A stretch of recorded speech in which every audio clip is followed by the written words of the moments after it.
Hey everybody, more Life and Times with George Washington, and we're still in that stage after Trenton and Princeton. I know we've been slogging it out here for a while, but I think it's important that we keep setting the tone here for the difficulties that Washington faced when it came to managing the army. You know, not just being on the battlefield, but what it took for the day-to-day side of things.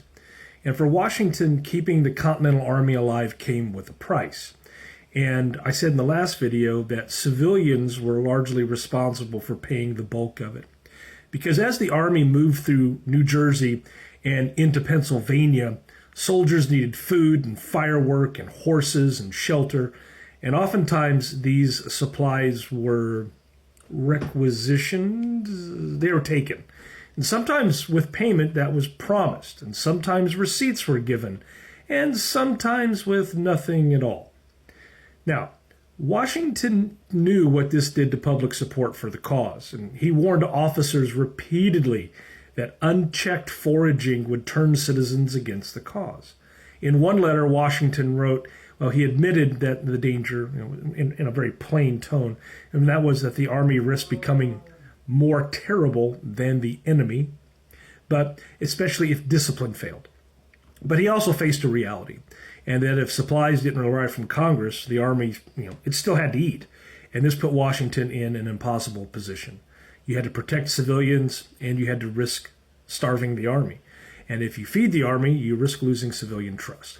So Washington issued orders to restrain abuse, and he published any excess when he could.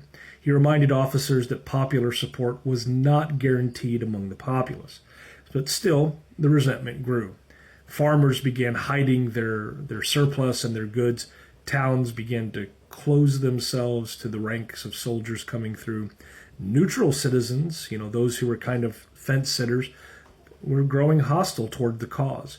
And to many Americans, new Americans here, the revolution didn't feel like this abstract thing. It felt like, hey, there's boots on our land, and we now have empty barns. And Washington couldn't deny this cost. He understood it, but the survival that was necessary for the Army forced choices that really never felt clean. They felt kind of dirty. And as civilian resentment and anger spread in New Jersey and Pennsylvania, the revolution revealed one of its hardest truths, as Washington saw it.